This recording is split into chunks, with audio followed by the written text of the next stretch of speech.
Olá, boa noite, tudo bem? Seja bem-vindo e bem-vinda, Mundo UFG está começando. Você sabe como é que é o processo para publicar um livro? O passo a passo de tudo isso? Como é que universidades como a UFG fazem esse processo também? Os incentivos, a falta dos incentivos, as dificuldades? Como é que se faz isso em meio à pandemia e na era dos e-books?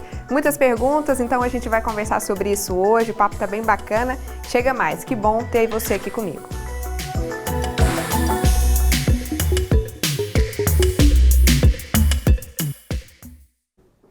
Pela acessibilidade, eu vou começar fazendo a minha autodescrição. Eu sou Letícia, uma mulher branca, eu tenho cabelos castanhos longos, escuros. Hoje eu estou usando uma camisa, de manga comprida, em tom de vermelho, branco e preto também, uma calça jeans. Atrás de mim tem uma TV com o logotipo do nosso programa, uma parede com desenhos coloridos aí, no tom de vermelho, amarelo e azul.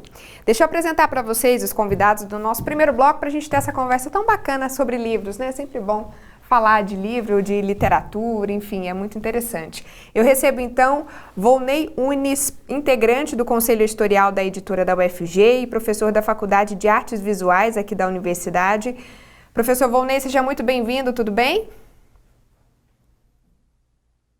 Professor, acho que seu microfone está fechado. Sim, oi, boa tarde, Letícia, obrigado pelo convite, é um prazer estar aqui com vocês.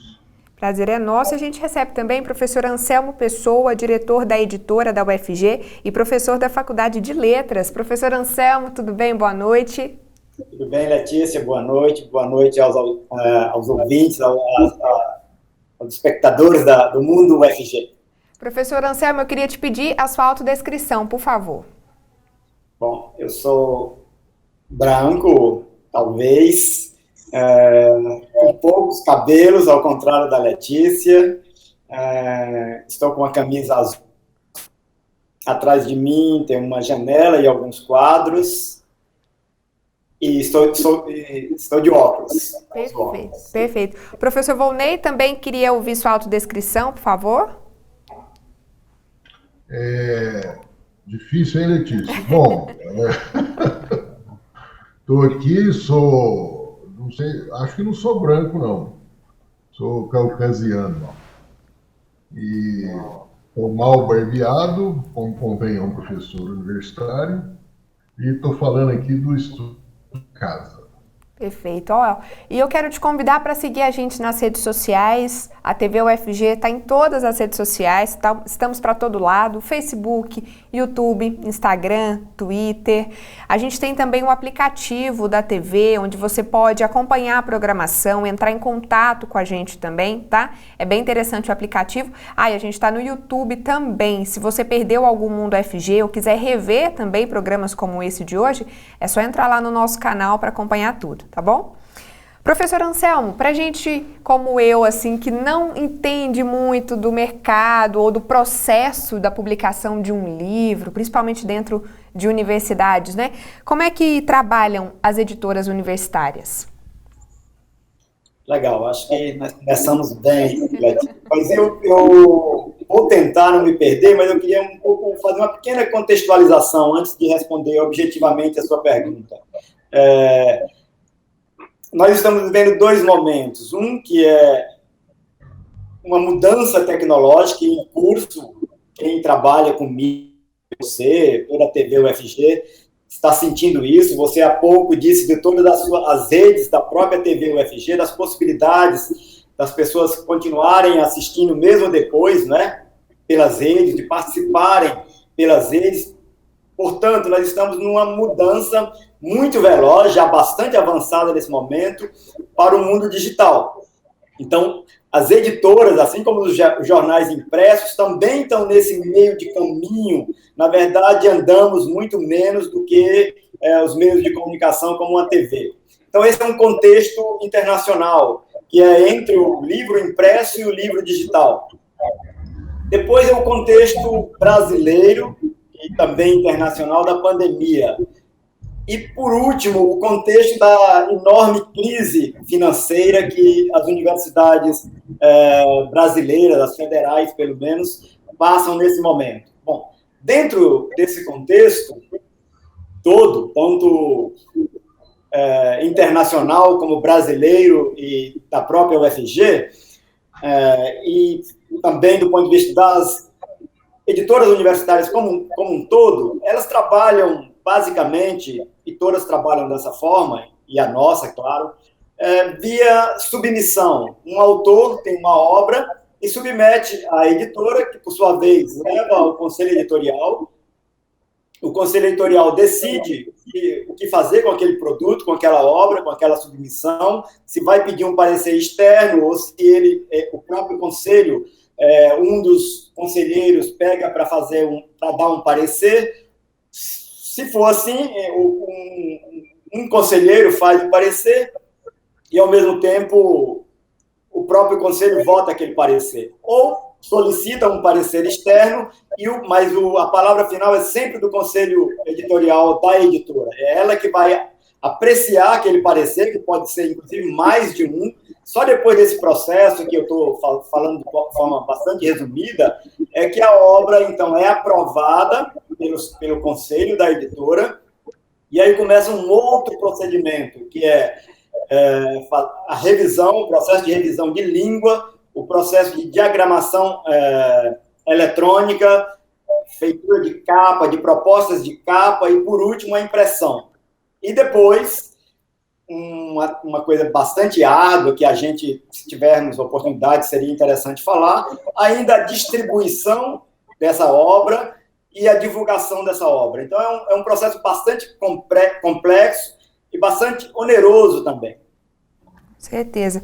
E, professor Volney, você faz parte aí desse conselho, né, que o professor Anselmo comentou. Quais são os principais critérios, né, quando vocês recebem um trabalho, um texto, bom, esse vai ser publicado, esse não vai ser? Como é que vocês decidem? Imagino que seja bem complexo também, né? Pois é, como o professor Anselmo disse, a gente verifica, eu diria que são dois tipos de verificações. Uma verificação é acerca da obra em si, né, qual é o seu valor em termos de conteúdo, sua importância em termos de avanço do conhecimento na área, e uma outra avaliação é em relação à linha editorial da editora UFG. A editora UFG, então, não é uma editora comercial, é uma editora universitária, e ela busca priorizar obras que tenham um valor cultural e científico de excelência e voltadas para o mundo da academia. Então, por exemplo, talvez a gente não publicasse obras, um romance estreante, por exemplo, né? Porque o romance pode ser de altíssimo valor estético, mas talvez ele fosse avaliado como não pertinente para o mundo acadêmico, né? Então, eu diria que são esses dois vieses na avaliação para levar a decisão sobre publicar ou não. Perfeito. Professor Anselmo, o senhor comentou aí que é um trabalho, um processo oneroso, né, também. Como é que os cortes de verbas às universidades, que a gente acaba noticiando aqui com certa frequência, eles impactam nessa publicação, impactam o trabalho da editora? Impactam profundamente, Letícia, profundamente. Então, como eu disse, é oneroso o processo. O livro impresso é muito caro ainda, e continuará sendo caro comparado com o digital. Os cortes de verba impedem que a gente possa fazer um quantitativo de livros que talvez fosse o adequado. Isso também é muito relativo, mas, de qualquer forma, esse livro, depois de passado por esse critério, por essa apreciação do conselho, que são sempre mais de uma visão que veio a mesma obra, ele tem esse procedimento, então, de revisão, diagramação e impressão. E isso demanda custo. A UFG tem o seu parque gráfico, que é o SEGRAF. O SEGRAF precisa estar funcionando, as suas máquinas precisam de assistência, precisa de pessoas que tocam essas máquinas, e a falta de verba afeta de forma assustadora. porque, ao mesmo tempo que ficamos impedidos de fazer um trabalho mais veloz, mais ágil, mais prestativo, mais atendendo à expectativa da comunidade, tem um problema muito grave, que é, sem dinheiro não se faz. Então, é muito parecido com, acredito, que vocês enfrentam na TV UFG também, e eu tenho certeza que é de toda a UFG, de toda a Universidade Federal, bem da verdade. Uhum. Professor Volney, qual que é a importância para um autor, um pesquisador, ter o trabalho dele com o selo da editora UFG? Desculpa, cortou. É para mim a pergunta, Letícia? É sim, professor. Tá. Eu fiquei pensando Então, aqui. O senhor entendeu a pergunta? Sim. É porque cortou na hora que você disse o nome. Na verdade, é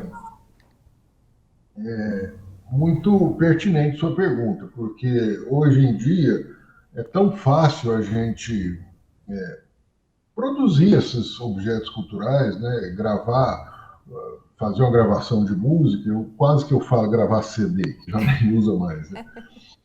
Produzir um livro, etc. Mas há uma distinção importante entre eu produzir meu próprio livro, o que a gente chama então de edição de autor, e o livro produzido por uma editora consolidada. Qual é a diferença, né? A edição de autor, eu mesmo resolvi, faço toda a produção, vou na gráfica, pago, imprimo, pronto, né? Então, assim, é um livro que é uma obra, é um conteúdo que saiu da minha concepção e foi dado a público sem maiores discussões, né? Sem um crivo, vamos dizer assim.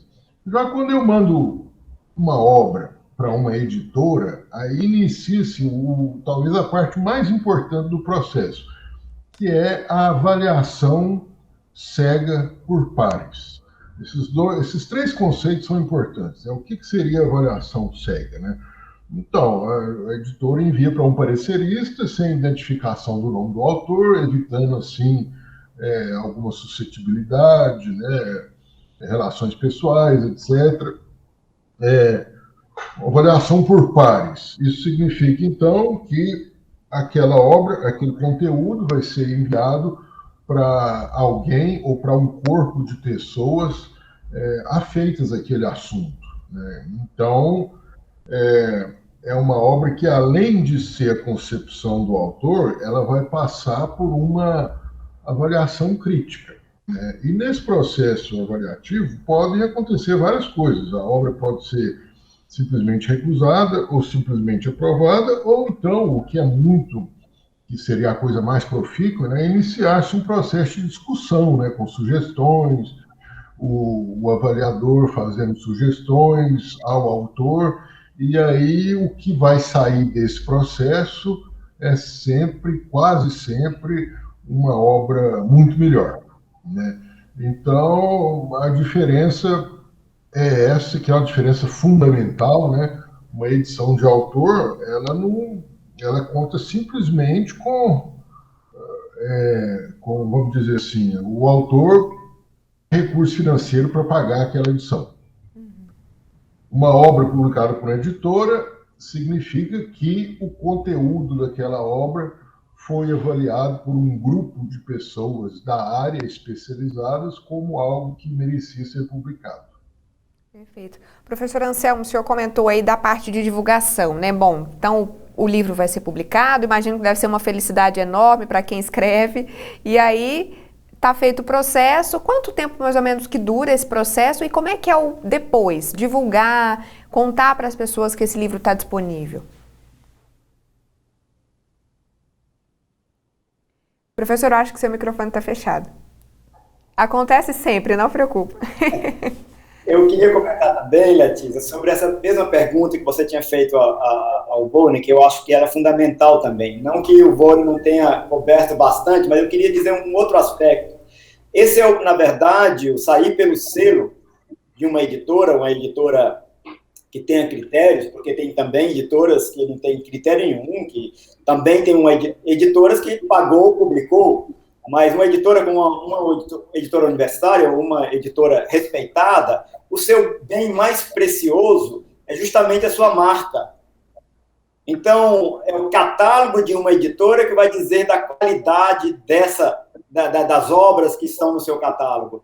E esse tem que ser o que um editor tem que perseguir para a sua editora, se ele quer ter esse tipo de editora. Uma editora que um possível leitor confie naquela marca, independente do título, ele vê aquela marca e fala, esse livro eu vou comprar um pouco cegamente, já num outro sentido, não é daquele do parecerista, mas porque ele sabe, essa editora bons. Então, isso é fundamental, e é isso que é uma briga permanente, é uma busca permanente de ter esse critério para que a gente tenha um bom catálogo e passe essa confiança aos possíveis leitores. E respondendo, então, a sua pergunta, por outro lado,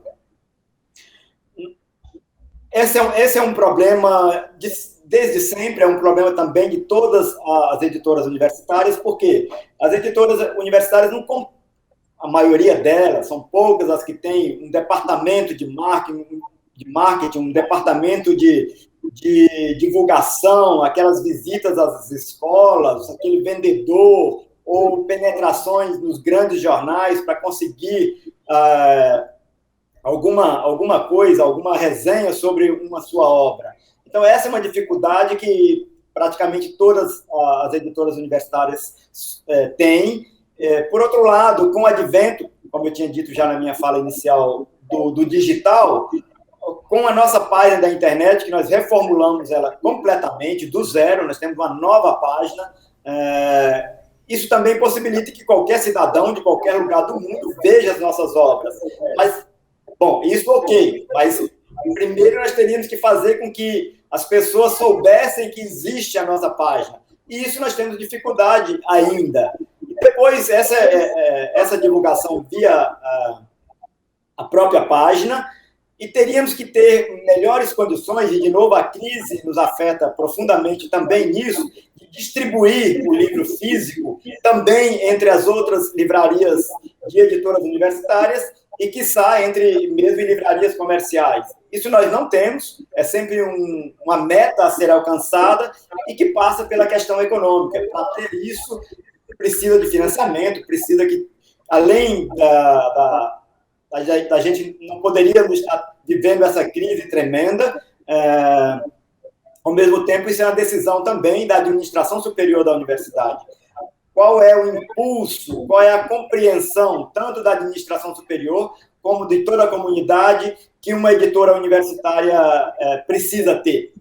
Qual é o papel dela? Isso não é uma compreensão só de quem está ligado à própria editora. Precisa ser uma compreensão de toda a administração superior e da comunidade também. Ô, professor Anselmo, rapidamente, então, divulga aí pra gente o site, as redes, para o pessoal procurar a editora. Bom, na editora UFG, se colocar no Google ou em qualquer outro buscador, editora UFG, vai sair o nosso site. A sede física da editora agora é no Parque Tecnológico, no prédio da PRPI, da Agência de Inovação. Temos um catálogo físico também, que durante a pandemia não temos como distribuí-lo, mas todos os livros que estão à venda estão na nossa página de internet. Perfeito. Professor Volney, como é que a pandemia mudou o processo de publicação? Prejudicou? Eu diria, Letícia, que sim e não, né? Prejudicou na medida em que os contatos pessoais, a troca de ideias, coisas que são tão importantes na concepção e no aprimoramento de uma obra, isso tudo foi comprometido, né? Ficou comprometido. Agora, não atrapalhou na medida em que as pessoas, ficando isoladas em casa, elas tiveram tempo para se dedicar a coisas domésticas desse tipo, de pegar um livro para ler, ou então preparar o seu texto, ou melhorar um texto que estava ali na gaveta há meses ou até anos, né? Então, a gente viveu esse momento, né? Vários autores conseguiram terminar obras, vários leitores conseguiram concluir a venda de livros. Esse é um dado interessante, né? A própria Câmara Brasileira de Livro mostrou um aumento de quase 20% no consumo de livros no ano da pandemia, um dos pouquíssimos segmentos econômicos que teve crescimento, né? Então tiveram os dois Então, lados, né? foi bom e foi ruim. Outro aspecto que foi ruim, assim, no caso de publicações, o lançamento de um livro, que é um ato, vamos dizer, simbólico, né? A editora está dando a público aquela obra, também ficou prejudicado, nós não fizemos nenhum lançamento. E esses lançamentos são interessantes porque é toda aquela troca de ideias e uma parte substancial das vendas se dá também no lançamento, né? Então, eu acho que pesando essas coisas, eu talvez dissesse, Anselmo, que foi bom para o mercado editorial, para o livro, de maneira geral. Que bom. Ô, professor Anselmo, professor Volney, muito obrigada, viu, pela conversa. O nosso tempo do primeiro bloco acabou, infelizmente, mas vocês são sempre muito bem-vindos aqui no Mundo FG. Até a próxima, viu? A gente vai para um intervalo rapidinho. Daqui a pouco vamos continuar falando, né, desse contexto da publicação na universidade. Até daqui a pouco.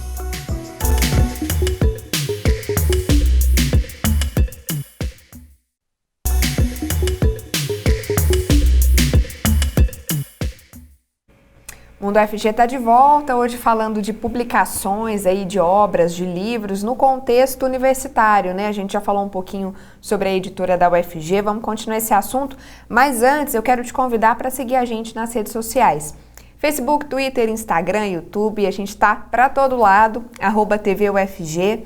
A gente tem também o aplicativo aqui da TV, vai aparecer um QR Code aí na tela, é só você apontar a câmera do seu celular para o QR Code para poder baixar. Lá no aplicativo tem a programação nossa, né, que você pode assistir pelo celular, ao vivo inclusive, e também tem formas de entrar em contato com a nossa produção. Se você tiver dicas de pauta, quiser mostrar algum projeto que você desenvolva aqui na universidade e quiser ver ele aqui no Mundo FG, pode entrar em contato com a gente. Vai aparecer aí na tela o número do nosso WhatsApp também.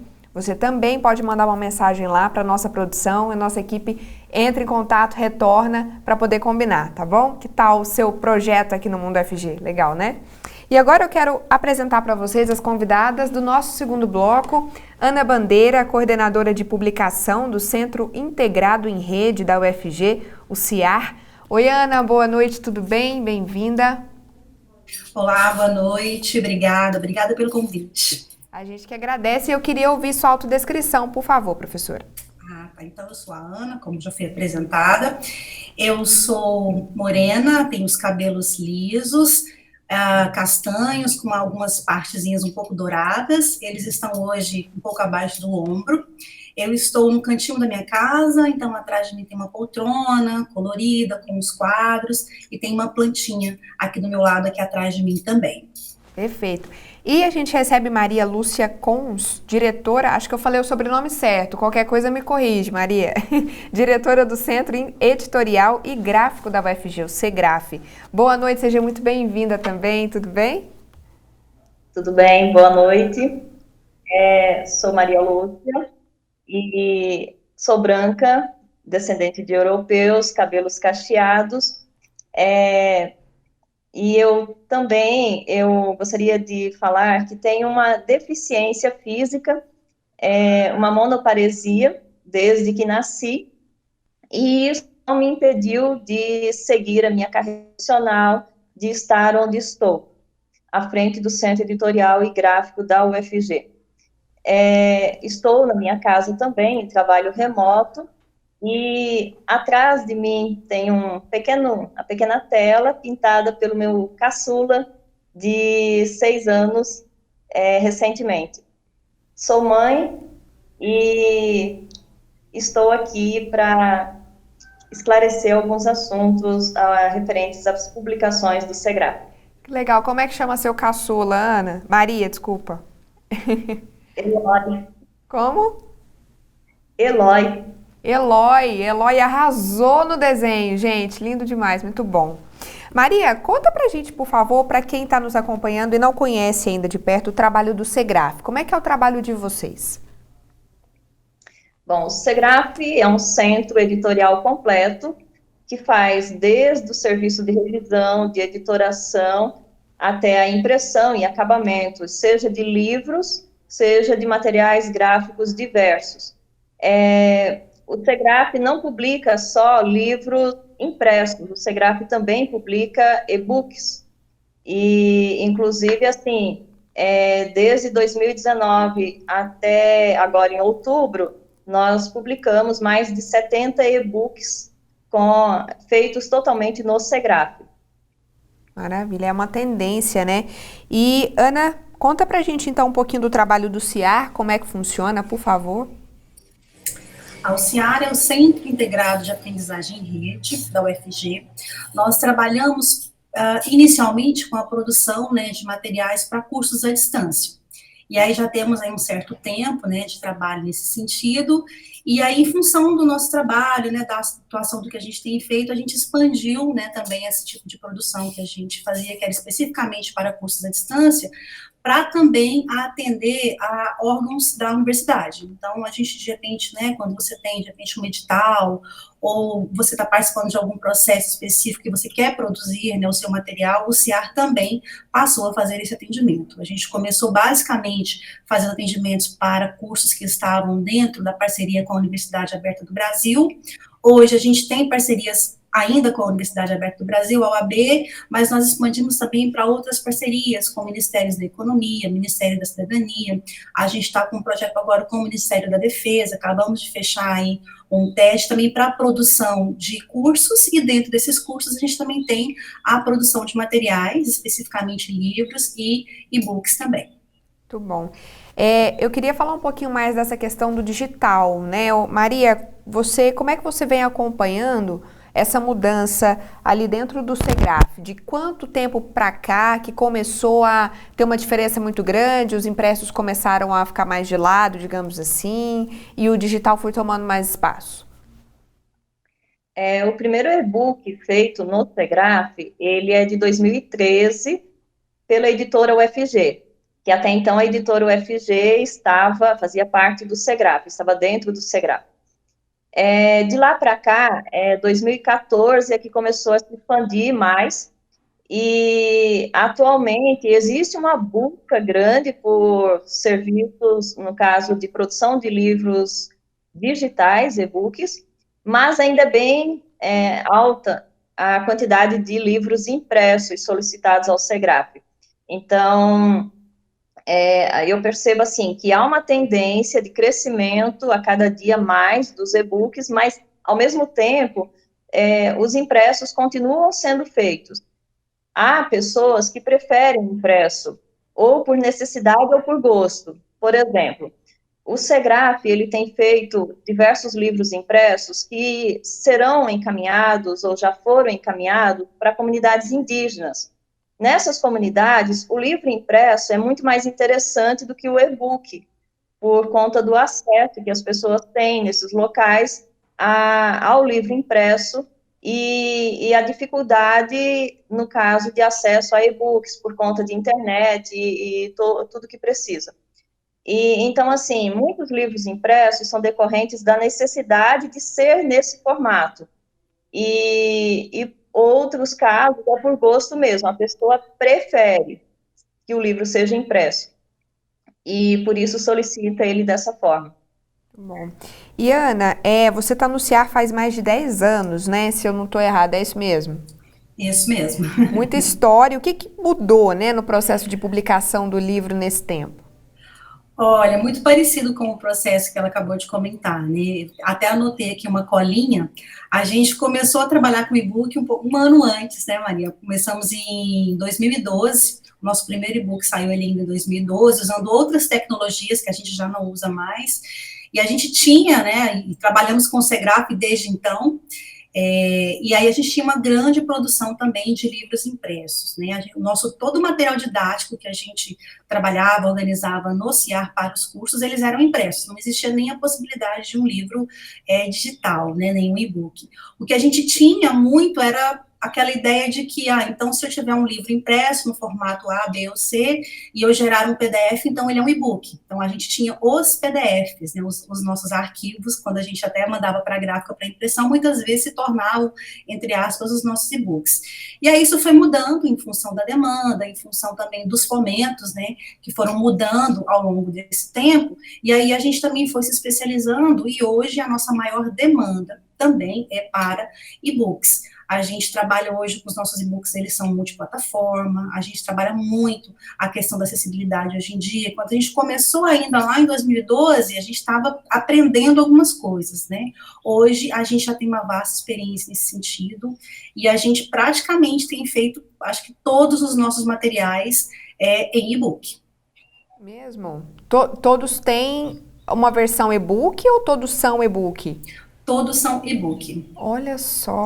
Aí vai acontecer o que a Maria estava falando, né? São casos muito específicos. A gente, às vezes, tem materiais que são promocionais, ou livros que são mais artísticos, né? Que tem essa questão do formato físico, que se divide em várias partes. Aí a gente trabalha com ele ainda no impresso. Mas outros tipos de conteúdo, praticamente a gente já não faz mais. O nosso contato com o SEGRAF até diminuiu um pouquinho, né, que era muito mais em função do impresso, e aí hoje basicamente os e-books, porque para a gente ele ainda tem uma outra facilidade, um outro facilitador, que são as atualizações e correções. Livros didáticos passam por atualizações mais constantes, e a versão em e-book me permite fazer isso, né, de maneira mais rápida e com um custo, com certeza, muito menor do que o impresso. Verdade.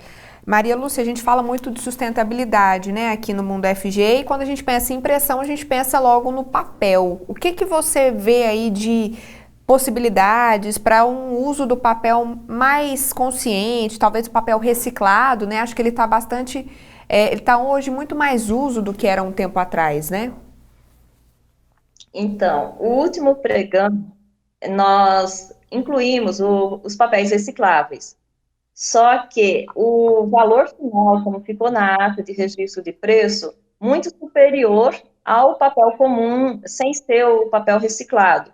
E isso significa que a pessoa, para imprimir um livro com o papel reciclado, ela terá um custo muito maior do que se for no outro papel, sem ser o reciclado. E isso acaba sendo um empecilho para a pessoa optar por esse tipo de papel. Então, no SEGRAF, nós tentamos sempre fazer o formato do livro, quando ele é diagramado no SEGRAF, o formato que tenha menos desperdício na hora da impressão e dos acabamentos, porque dependendo do formato, de acordo com as impressoras que o SEGRAF tem, há mais ou menos desperdício de papel. E, então, a gente sugere à pessoa, quando ela apresenta uma opção de formato que vai desperdiçar, que a gente sabe disso, que vai desperdiçar muito papel, a gente sugere alteração no formato. Isso já aconteceram algumas vezes, e a gente também, já desde o início, sugere qual que é o formato que gasta menos papel, que economiza mais, que há menos desperdício ao final, no refilamento e tudo mais. Mas ainda, essa questão do papel reciclado, eu acho que está um pouco longe de se tornar, assim, se tornar comum o uso dele por conta do preço. O mercado apresenta ele, papel, isso, reciclado, para impressão gráfica. O mercado apresenta ele num valor superior ao papel sem ser reciclado. Então, acaba ficando difícil de trabalhar com ele. É um impasse aí, né, gente? Mas só de poder ter essa técnica, né, de vocês apresentarem essa técnica com menos desperdício, já é bastante positivo, né? Agora, Ana, você comentou que a produção em grande parte hoje é digital, é de e-book. Vocês têm alguma proposta pensando na acessibilidade também? Sim. A gente também tem trabalhado nesse sentido, nessa perspectiva, não vou me lembrar a data, tá? Mas já tem um tempinho. Eu também sou pesquisadora da área de acessibilidade, estou fazendo um doutorado agora especificamente nessa área, E desde o mestrado eu pesquiso sobre interfaces gráficas, né? Então eu aproveitei e trouxe isso para o CIAR. A gente tem incorporado alguns protocolos, o nosso desejo, né, é alcançar, trabalhar na perspectiva do design universal, né, atender o maior número possível de pessoas. A gente ainda não atende, né, esse número da maneira como a gente deseja, mas aos poucos a gente tem trabalhado nesse sentido, né. Os nossos e-books, eles são multiplataforma, acho que eu até já disse um pouquinho nisso aqui. A gente trabalha com um código que é acessível. Achei muito interessante quando você me pediu para fazer a minha autodescrição, né? A gente também, sempre que um solicitante nos procura, a gente indica esse caminho da acessibilidade, né? Nós temos discutido muito uma questão de uma cultura de acessibilidade. E como que a gente faz isso? Falando sobre isso. E quando as pessoas nos procuram para produzir qualquer material, a gente já adianta o que é possível ser feito, né? Por exemplo, quando a gente tem imagens nos livros, e essas imagens, elas podem ser descritas, eu posso ter a descrição daquela imagem, que é um pouquinho diferente da legenda, né? Que a legenda fala figura 1 e informa o que é aquele conteúdo. Então, a descrição da imagem vai dizer do que trata aquela imagem. Então, a gente insere uma legenda e logo abaixo a descrição dessa imagem para o caso, né, de pessoas que são cegas, por exemplo, que fizerem uso de leitores de tela. A gente tem trabalhado também, né, pensando um pouco a questão do tamanho da fonte, o corpo da fonte, para não ser uma coisa também muito pequena, extremamente minimalista, que é o caso de alguns designers, às vezes, fazerem ainda essas escolhas, a gente tem trabalhado nesse sentido. Então, isso tem sido, né, um princípio que nós, da equipe de publicação, temos trabalhado bastante. Alguns materiais a gente tem conseguido também inserir a parte de Libras, que não tinha, e aí isso a gente tem conseguido apenas com algumas parcerias, mas é sonho e desejo nosso que a gente tenha na equipe, né, intérpretes que possam trabalhar com a gente. A gente tem um material que é o Se Inclui, nós fizemos em parceria com a professora Vanessa, que a gente, inclusive, inverte um pouco a ordem, né? Normalmente, a janela de Libras, ela é pequenininha ali no canto, claro que atendendo uma legislação específica, mas a gente permite que o usuário, o leitor daquela publicação, ele aumente o tamanho da janela e o tamanho do texto fique em segundo plano, de novo, nessa perspectiva, né? Da gente tentar implementar uma cultura de acessibilidade. Perfeito. Maria, a pandemia impactou muito o trabalho no SEGRAF? Quando a pandemia começou, nós precisamos fechar o SEGRAF. Então, do dia 23 de março a 23 de setembro, o SEGRAF ficou totalmente fechado. No final de setembro, a partir do dia 24, começou a retornar o pessoal da gráfica para dar continuidade à impressão e acabamento dos livros e outros materiais. Mas durante esse tempo em que ficou fechado, o SEGRAF continuou os demais serviços, revisão, editoração e orçamento, toda a parte que envolve o processo, continuou sendo feito normalmente, de forma remota. Então, ficou suspenso o serviço de impressão, bem como os acabamentos consequentes, né? Mas desde então, a partir de setembro, retornou ao trabalho e todo o serviço completo, todo o processo está sendo feito no SEGRAF, inicialmente de forma parcial, após o retorno, porque só alguns colegas puderam voltar, mas nesse momento a gráfica está com todos que fazem parte lá, com exceção de 3 que são pessoas idosas que não podem estar lá nesse momento. E, Ana, como é que está no CIAR? Mudou muita coisa? Estão pensando agora, porque a UFG vem pensando, né, numa retomada, como é que foi, como é que está sendo?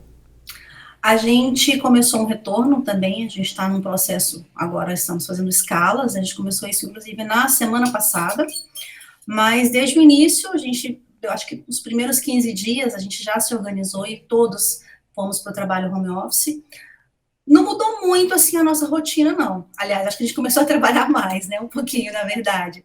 Mas o fluxo de trabalho, ele conseguiu se manter, os atendimentos se mantiveram, a gente, com o trabalho remoto, o CIAR teve mais trabalho ainda do que a gente já tinha, né, a gente teve que produzir muito material para os cursos presenciais, inclusive, né, alguns conteúdos específicos, e outros projetos externos começaram a surgir, em função, né, da alta de cursos à distância. Então, a gente cada um trabalhando na sua casa, mas a gente conseguiu trabalhar muito bem, a produtividade continua da mesma forma, e começamos esse retorno gradual na semana passada. Então, estamos nos organizando para esse retorno aí 100%.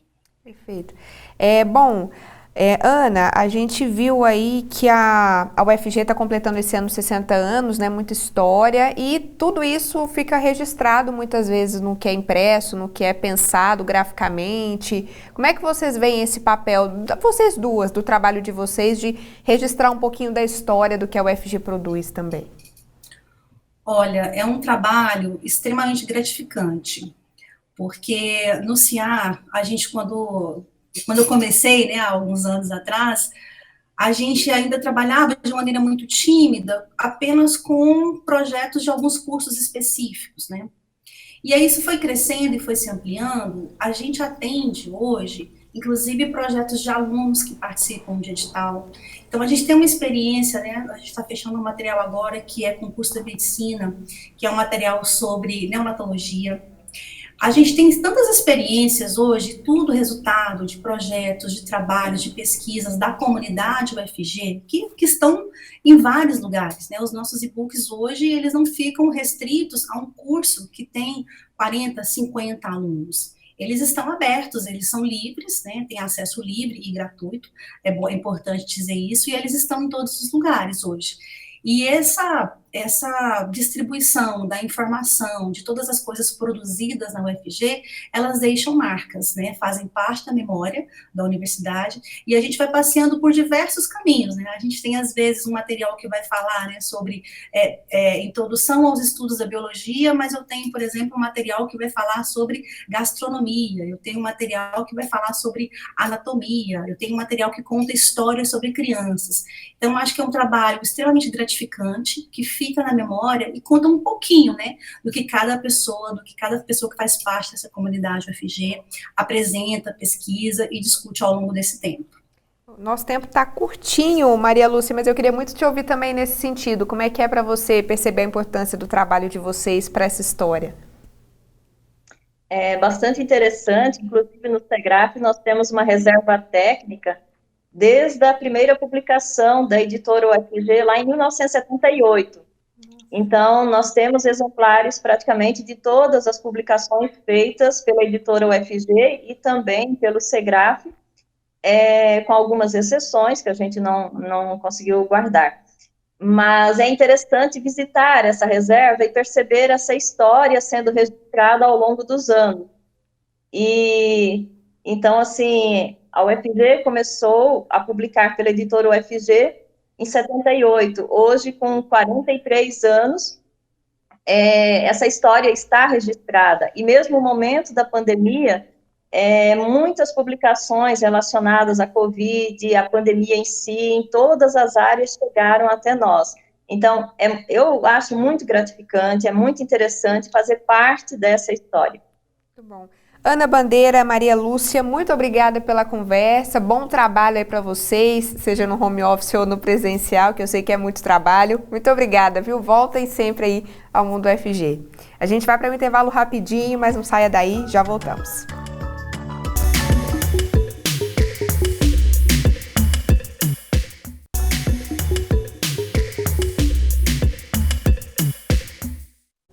Já que a gente está falando hoje de publicações, vamos relembrar um livro que um pesquisador aqui da UFG, da Faculdade de Direito, lançou há um tempo atrás. Ele falou sobre superendividamento. Lembrando que a matéria foi gravada antes da pandemia, por isso está todo mundo sem máscara. Rodou.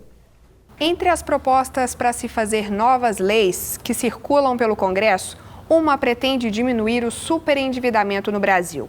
De acordo com o projeto de lei 3515, quem tem 30% da renda líquida indo direto para pagar dívidas está dentro do grupo dos superendividados. Então nós temos o estudo de dois tipos de endividamento, que é o endividamento ativo, aquela pessoa que sai gastando deliberadamente no cartão, no cheque especial e tudo mais, muitas vezes fazendo isso por uma falha de informação, sem saber a real taxa de juros, como é que é aquilo. E tem o superendividamento passivo, as pessoas que passam por situações como de divórcio, de doenças na família, algum tipo de situação que era inesperada. Isso vai agravando a situação e vai se tornando uma situação de sobreendividado ou de superendividado. As pessoas acabam utilizando do crédito, né, ou do cheque especial ou do cartão de crédito como uma forma ali de manutenção da sua própria vida. Então, sem o crédito, ele não consegue ter um piso mínimo vital, digamos assim, para ter dignidade enquanto pessoa humana. Em dezembro de 2019, 14,5% das famílias brasileiras se consideravam muito endividadas. Para 80% delas, a principal dívida era do cartão de crédito. O crédito rotativo nada mais é do que a nossa dívida no cartão de crédito transformada em um empréstimo. Quando nós não pagamos o valor total da nossa fatura do cartão de crédito, o banco automaticamente, a depender do nosso contrato, financia o pagamento daquele restante. E esse financiamento, esse empréstimo, é denominado crédito rotativo. E é um dos motivos do superendividamento no Brasil hoje. Hoje o Brasil conta com diversas causas para o endividamento ou para o superendividamento. O cartão de crédito é apontado como uma das principais delas. Em abril de 2017, começou a valer uma resolução do Conselho Monetário Nacional que mudou as regras do crédito rotativo. Desde então, o banco só pode fazer esse empréstimo ou financiar o valor de uma fatura. A partir de então, para ter acesso a um novo crédito rotativo, o consumidor precisa pagar a fatura anterior, o crédito anterior, seja à vista ou parceladamente. Ou seja, ou o consumidor paga aquela fatura pendente, ou paga. Para o crédito rotativo, sim. O banco já não pode financiar novamente a sua fatura do cartão de crédito. Os pesquisadores da Faculdade de Direito da UFG resolveram então analisar se essa resolução conseguiu mesmo diminuir o número de pessoas que usam crédito rotativo. Nós observamos essa estratégia da resolução como uma política pública. Então, nós pudemos avaliá-la. Nós escolhemos o método antes e depois. Ou seja, olhei o que acontecia anteriormente e o que passou a acontecer depois da vigência da resolução. Analisei 16 meses anteriores e 16 meses posteriores e busquei dados para este período do Banco Central e também da PEC, que é a Pesquisa Nacional de Endividamento e Inadimplência do Consumidor, que é feita pela Confederação Nacional do Comércio. Observamos que o que houve nessa comparação antes e depois foi, na verdade, um aumento tanto da concessão do crédito rotativo quanto de sua utilização por parte dos consumidores. Então, a partir do modelo proposto na pesquisa, nós indicamos que talvez a resolução não tenha sido assim tão efetiva para a finalidade de reduzir o superendividamento dos consumidores brasileiros. Mas então, como diminuir a quantidade de superendividados por causa do crédito rotativo? Os pesquisadores chegaram a uma possibilidade a partir da economia comportamental. Nós buscamos analisar uma estratégia que é denominada nudge. O nudge, ele é um cutucão, uma empurrada, por meio do apontamento de uma direção, de uma possível escolha. A economia comportamental, ela vai trabalhar com várias situações nas quais, primeiro, na questão do superendividamento, as escolhas intertemporais, ou seja, que esse consumidor, quando ele compra a longo prazo, ele tem uma certa dificuldade de lidar com o crédito. As mesmas dificuldades que nós temos, por exemplo, em relação a parar de fumar, começar uma nova dieta, ou seja, são coisas que são naturais do humano. Isso, a economia comportamental, ela não só explica, mas ela empiricamente comprova essas deficiências ou essas fragilidades que o consumidor ele encontra na tomada de decisão. O direito do consumidor, ele trabalha com essa ideia toda social, de proteção de uma parte fraca, de uma parte que é totalmente necessária, uma proteção do Estado para ele o tempo inteiro. Nós somos altamente vulneráveis em todos os sentidos, tecnicamente, cientificamente, economicamente. E o nudge, ele vem com esse intuito, de você... A gente já aplica bastantes nudges nas políticas públicas, assim, por exemplo, em relação às contas de energia, onde vem ali aquelas situações semafóricas, dizendo assim, olha, no mês passado você consumiu bem menos. Então, são estímulos de mudança de comportamento desse consumidor sem alterar a liberdade de escolha dele. Esses nudges, essas ferramentas, poderiam estar, por exemplo, nos aplicativos dos cartões de crédito, como um aviso, como um recado ali, e seria isso na prática? Exatamente este é o objetivo da pesquisa, é demonstrar que, por meio do aplicativo da sua instituição financeira, do seu banco, ou por meio de contas impressas, ou mesmo um aviso na boca do caixa, você consegue direcionar o consumidor. Então nós usamos essa estratégia de economia comportamental, que é o nudge. 3 foram as possíveis variações testadas. Com essas 3 estratégias, nós montamos um questionário que idealizava uma situação hipotética de compra. Esse questionário foi aplicado a 113 indivíduos de forma virtual. Esses indivíduos estão distribuídos por todo o país, de modo que a pesquisa tente representar um pouco mais a diversidade econômica do país. E, em geral, nós observamos que o uso dessas ferramentas comportamentais, os nudges, elas podem sim ser atreladas, associadas a políticas públicas de crédito para a adoção de determinado comportamento-alvo dos consumidores, no caso de redução do superendividamento. A utilização de nudges ou instrumentos comportamentais, eles não buscam retirar ou reduzir a importância da legislação ou da regulação. Eles devem ser somados. Isso é muito positivo para o consumidor, né, para o brasileiro. E do outro lado, e para as instituições, elas têm esse interesse também em reduzir esse superendividamento? O superendividamento, ele acaba sendo um entrave para a realização de vendas para o mercado, porque as instituições deixam de receber, os consumidores deixam de ter condições de quitar. Chega um ponto em que o mercado ele já não gira, a economia ela é desaquecida. Então, o tratamento do superendividamento interessa em maior ou menor medida para as instituições financeiras, para o mercado como um todo, para lojistas, os varejistas. É isso, o Mundo FG de hoje vai ficando por aqui. Muito obrigada pela sua companhia nessa noite. Um ótimo restinho de noite aí para você. Se cuida e até a próxima.